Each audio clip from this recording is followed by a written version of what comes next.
என்னதான் அந்த நவநாத சித்தர்கள் சஞ்சீவினி மந்திரத்தை சொல்லலனாலும் போகர் நம்ம மேல வச்ச அன்புனால உதவி கேட்ட போன இடம் தான் திருமூலரின் சமாதி. போகருக்கு இவ்வளவு சக்தியும் ஆற்றலும் இருந்தும் ஏன் திருமூலரை சந்திக்கணும்? யார் இந்த திருமூலர்?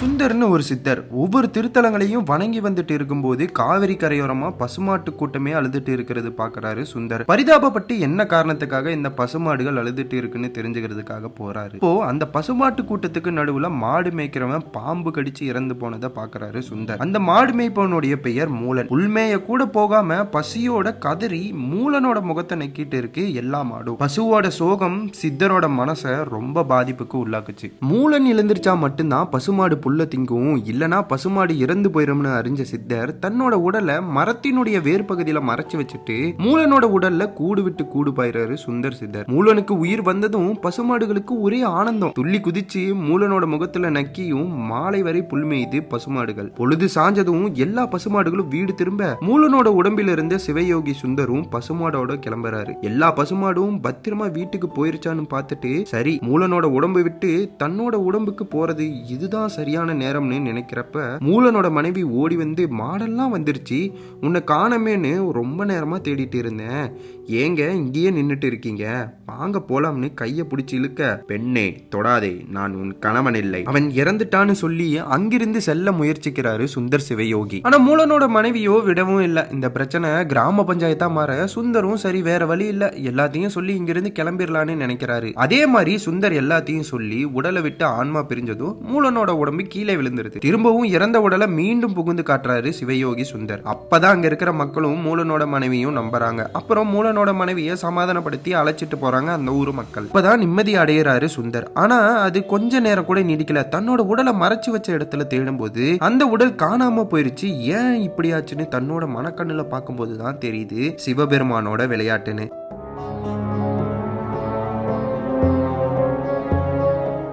சின்ன புன்னகையோட சரி இனி மூலனோட உடம்புலயே தொடர்ந்து தங்கிருவோன்னு முடிவும் செஞ்சாரு. திருமூலர்னு பெயரும் பெற்றாரு. அங்கிருந்து கிளம்பி ஆடுதுறை கோவிலுக்கு போறாரு. இங்க வந்துதான் கடவுளை வணங்கி ஆழ்ந்த யோகத்துல இருந்து வருடத்திற்கு ஒரு பாடலா நன்னெறிகளை விளக்கும் திருமந்திரத்தையும் எழுதுறாரு திருமூலர். திருமந்திரத்துல உள்ள பாடல்களின் எண்ணிக்கை 3000. கைலாய மலையில இருக்கக்கூடிய சிவபெருமானின் பூதகணங்களின் முதன்மை பெற்ற நந்தீசனின் சீடர். சிவபெருமானிடமும் நந்தியிடமும் நேரடியா உபதேசம் பெற்றவர் திருமூலர். இத திருமந்திரத்துல இவரே குறிப்பிட்டு இருப்பாரு. சகல சித்திகளும் கைப்பற்றவர் திருமூலர். ஆனா என்ன செய்யறது, யோகிகளுக்கு உரிய இரக்கத்தின் காரணமா சிக்கல்கள்ல மாட்டிக்குவாரு திருமூலர். பசுகளுக்காக மூலனோட உடம்புல புகுந்து தன்னோட உடலையே இழந்தவர். இதற்கு அப்புறமாவது எச்சரிக்கையா இருந்தாரான்னு கேட்டா இல்ல, மறுபடியும் இறக்கப்பட்டாரு. இதனால ஒரு கொலை செய்தியே உருவாகிருச்சு. ஒரு நாள் இரவு நேரத்துல பாண்டிய நாட்டு மன்னன் வீரசேனன் தன்னுடைய நாடு எப்படி இருக்குன்னு மாறுவேடத்துல சோதிச்சுட்டு இருந்தாரு. அந்த சோதனை அவருக்கு திருப்தியும் கொடுத்தது. ஏன்னா அந்த நாட்டு மக்கள் நிம்மதியா இருக்கிறத கண்குளிர பாக்குறாரு பாண்டிய நாட்டு மன்னன் வீரசேனன். அந்த சந்தோஷத்தோடவே அரண்மனைக்கு திரும்புறாரு. அப்போ அரண்மனையோட அந்த புறத்துல அவருடைய விதி முடிவடைவதற்கான ஒரு நிகழ்வும் நடக்குது. அரண்மனையில இருக்கக்கூடிய பூந்தோட்டத்துல மலர்கள் எல்லாம் மனம் வீசி காத்துல அழகா ஆட அந்த வழியா வந்த ஒரு நஞ்சுள்ள நாகப்பா பாம்பு காத்துல அசைஞ்சு கொண்டு இருக்கக்கூடிய பூஞ்செடியோட முள் பாம்போட உடம்புல குத்த, பாம்போ சீறிக்கிட்டு தன்னோட விஷத்தை பூவுல குத்த, பாம்போட விஷம் பூவில மொத்தமா பரவி நாகத்தோட நஞ்சு சுமந்து காத்துட்டு இருந்துச்சு அந்த மரண மலர். மன்னன் வீரசேனன் மனையோட அந்த புறத்துக்கு போவதற்காக நந்தவனத்து வழியா செல்லும் போது சரியா மலர்களோட அழகுல மயங்கி அந்த ரம்மியமான அந்த வாசனை அவரை கவர்ந்து இழுத்தது. அவருடைய நேரம் காத்துல ஆடிக்கொண்டு இருந்த அந்த ஒற்றை மலர் கவனத்தை இருக்க அவரோ அதை பறிச்சு மூக்குல வச்சு மூர்ந்து பார்க்க விஷத்தோட வீரியம் மூச்சுக்குள்ள இறங்க மன்னனுக்கோ தலை கிருகிருன்னு சுத்தி உடல் தள்ளாடியபடி எப்படியோ தட்டு தடுமாறி அந்த புறத்துல நுழையிறாரு. கட்டில் கிட்ட போனதும் கால்கள் தடுமாறி அரசியோட கால் மேலேயே விழுறாரு அரசர். பதறி போன மகாராணி குணவதி மன்னனை தூக்கி கட்டில்ல படுக்க வச்சு என்ன ஆச்சு உங்களுக்கு அப்படின்னு பதறி போக மன்னனும் பேச முயற்சிக்கிறாரு. முடியல. மெதுமெதுவா பரவிய விஷம் நிதானமா அவருடைய உயிரையும் உறிஞ்சிடுச்சு. மகாராணி மன்னனை பிடிச்சு உருக்குறாங்க. கண்ணீர் விட்டு கத்தி அழுறாங்க. எந்த அசைவும் இல்ல. வைத்தியர்கள் எல்லாம் ஓடோடி வந்து மன்னனோட உடலை பரிசோதிச்சு பார்த்துட்டு சொல்றாங்க, மகாராணி மன்னர் இறந்து விட்டார் அப்படின்னு சொல்ல மயங்கி விழுறாங்க குணவதி. மகாராணி வீரசேனனோட தாயும் தந்தையும் சொல்றாங்க, தள்ளாத இந்த முதுமை காலத்திலும் எங்களை தவிக்க விட்டாயே வீரசேனா அப்படின்னு கதறி அழுறாங்க. மன்னனோட மரண செய்தி அந்த நாட்டு மக்களுக்கு பரவ அவர்களும் அரண்மனைக்கு வராங்க. சத்திய வேந்தனாயிற்றே எங்கள் மன்னன், அவனை கூடவா மரணம் அழைக்கும் அப்படின்னு புகழ சொல்லி அழுறாங்க அந்த நாட்டு மக்கள். மகாராணி அந்த நேரம் மயக்கம் தெளிஞ்சு எழவும் மஞ்சள் குங்குமம் தாலி பாக்கியம் எல்லாத்தையும் பறிச்சுட்டு மன்னன் விண்ணுலகத்திற்கு போயிட்டான்னு மகாராணிக்கு தாங்கிக்கவே முடியல. நெஞ்சே வெடிக்கிற அளவுக்கு அவ்வளவு மன அழுத்தம். அடி தொண்டையில இருந்து பீரிட்டு கிளம்பிய அந்த சத்தம் வானத்துல எதிரொலிக்க மேகங்கள் எல்லாம் ஊடுருவி போயிருந்த திருமூலரையும் தாக்க, திருமூலரோ ஒரு நிமிஷம் ஏன் இந்த அழுகை குரல் எங்கிருந்து வருது? திருமூலர் நிதானிச்சு கீழே பார்க்க சித்த புருஷனான திருமூலர் தன்னோட ஞான கண்ணுல பாக்குறாரு. வருத்தமும் படுறாரு. அடுத்து செல்லவே முடியாத மாதிரி அந்த அழுகை சத்தமும் அவரை கட்டியும் போட்டுச்சு. மகாராஜாவோட உடம்புல செல்லலான்னு முடிவெடுக்கிறாரு திருமூலர். இப்ப இருக்கிற மூலனுடல மறைச்சி வைப்பதற்காக தேர்ந்தெடுக்கப்பட்ட இடம் சதுரகிரி மலை. அந்த மலையில இருக்கக்கூடிய ஒரு குகையில உடலை மறைச்சு வச்சுட்டு கண்ணுக்கு தெரியாத சூச்சம் உடலோட புறப்படுறாரு திருமூலர். திருமூலர் ஏற்கனவே தன்னோட தெய்வீக உடலை இழந்தவர். அதன் பிறகு மூலனோட உடல்ல இருந்து தவத்தாலும் சித்தியாலும் அதை காயக்கல்ப உடலா மாற்றியவர். இப்ப திரும்பவும் இந்த உடலை குகையில விட்டு போக வேண்டியதா இருக்கு. என்ன செய்யறது? அரசியும் மன்னனோட முதிய பெற்றோரும் மாசில்லா மக்களும் அழுகக்கூடிய துயர சத்தம் ரொம்ப துயரப்படுத்துதேன்னு அரண்மனைக்கு போறாரு திருமூலர். அரண்மனையை நுழைஞ்சதும் அரசனோட உடல்ல போறாரு திருமூலர். அரசன் திடீர்னு எழுந்திருக்க யாராலையும் நம்பவும் முடியல. ஆனா அது நிஜம். இனி திருமூலர் வீரசேன திருமூலர். அரசிக்கும் அவரோட பெற்றோருக்கும் நாட்டு மக்களுக்கும் அவ்வளவு சந்தோஷம். வீரசேன திருமூலர் மன்னராக ஆட்சி செய்யறாரு. மக்கள் கிட்ட ரொம்ப அன்பாகவும் வரிகளை குறைச்சும் வேண்டிய வசதிகளும் செஞ்சும் கொடுத்தாரு.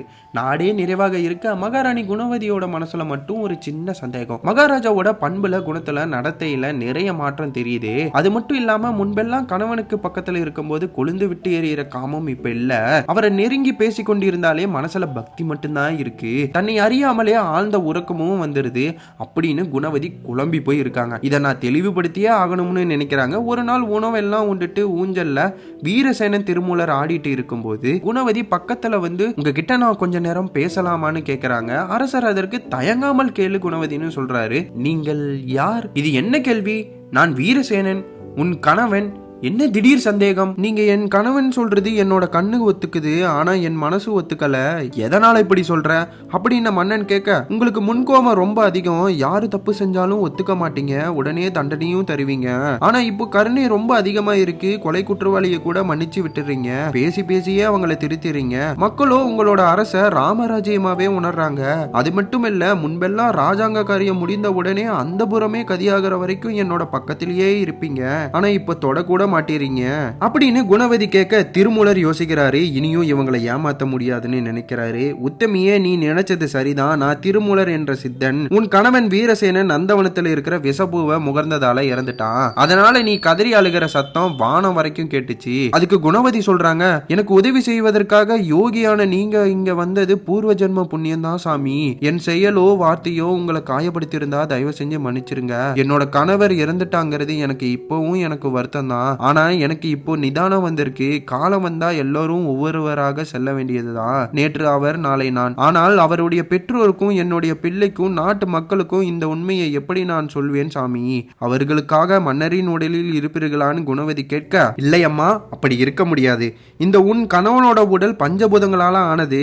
என்னைக்காவது ஒரு நாள் இந்த உடல் அழிஞ்சிரும். ஆனா என் உடம்பு காயகல்ப உடம்பு. அந்த உடம்பை சதுரகிரி மலையில இருக்கக்கூடிய ஒரு குகையில மறைச்சு வச்சிருக்கேன். வேட்டைக்கு போறேன்னு சொல்லியோ இல்ல வேற ஏதாவது காரணம் சொல்லியோ சந்தேகம் இல்லாம இங்க இருந்து போயிருவேன்னு சொல்றாரு திருமூலர். இன்னும் கொஞ்ச நாளாவது இருப்பேன்னு சொல்றீங்களே, அது வரைக்கும் சந்தோஷம்னு சொல்றாங்க குணவதி. சரி, உங்களோட உடல் மலை குகையில ஒளிச்சு வச்சிருக்கேன்னு சொல்றீங்களே, அந்த உடலை யாராவது பார்த்து பிணம்னு எரிச்சிட்டா என்ன பண்ணுவீங்க? இல்லை, அப்படியெல்லாம் நடக்காது. காற்றோ நெருப்போ நீரோ மண்ணோ எதுவும் அந்த உடலை ஒன்றும் செய்யாது. குங்கிலியம், வெடி உப்பு, வெங்காரம் மூன்றையும் பொடிச்சு உடல் மேல தடவி பின் அதை விராலி இலைகளால மூடி சுற்றியும் அயல் கட்டைகளை அடுக்கி தீமூட்டினா மட்டும்தான் என்னோட உடல் அழியும். அதனாலதான் அதை பத்தி கவலைப்படாம இருக்கேன்னு சொல்றாரு திருமூலர். குணவதி திருப்தி அடைஞ்ச மாதிரி காட்டிக்கிட்டு திருமூலரை உறங்க சொல்லிட்டு இந்த பக்கம் குணவதி இரவெல்லாம் தூங்காம கணவர் இறந்ததை நினைச்சு ராஜாங்க காரியங்கள் எதுவும் கிடைக்காதுன்னு வருத்தப்படுறாங்க குணவதி. பட்டத்து அரசு பதவியும் போயிடும். இதுக்கு ஒரே வழி திருமூலர் அரசர் உடலையே இருக்கணும்னு நினைக்கிறாங்க. திருமூலரோட உடலை அழிக்க அவர் சொன்ன முறைய அரண்மனை வீரர்கிட்ட சொல்லி திருமூலர் உடலையும் அழிக்கிறாங்க. குணவதிக்கு மகிழ்ச்சி. ஏன்னா திருமூலர் அரசரோட உடம்புலயே தங்கிடுவாருன்னு நினைச்சாங்க.